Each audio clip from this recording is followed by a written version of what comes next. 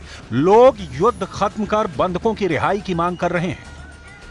Here, close to the Prime Minister house, to try and continue and protest, try to continue and advocate for our children. We have no other choice. Today we just got another obstacle, the sacking of the Minister of Defense, Gallant. सिर्फ लोग ही नहीं, यो Gallant के पक्ष में Israel का विपक्ष भी आ चुका है। פיטורי שר הביטחון גלנט אתמול הם מעשה טירוף של ראש ממשלה לא כשיר. באמצע מלחמה, בזמן שישראל נלחמת ב7 חזיתות, נתניהו החליש ופגע בצה"ל, בכוחות הלוחמים, רק כדי להעביר את חוקי ההשתמטות. जंग अपनी जगह है, लेकिन इंसानियत और मानवीयता अपनी जगह। लेकिन इस जंग में सब स्वाहा हो चुका है। बड़े, बुजुर्ग, बच्चे, महिलाएं, सबके सामने दो तरफा मौत खड़ी है। 400 दिन की जंग, भूख से मर रहा गाजा। पूरे गाजा पट्टी में हो रहे हमलों पर ना तो कोई सवाल पूछने वाला है और ना ही कोई जवाब देने वाला है। हालात बद से बदतर हैं। जरा ये वीडियो देखिए। भूखे फिलिस्तीनी एक एक रोटी के लिए तरस रहे हैं। ये तस्वीरें गाजा में दीर अल बला इलाके की हैं, जहां सैकड़ों लोग एक रोटी हासिल करने के लिए जुटे हुए हैं। भूखे पेट रोटी के लिए भयंकर धक्का मुक्की करते ये फिलिस्तीनी 400 दिन से ज्यादा की जंग में इतने बेबस और लाचार हो चुके हैं।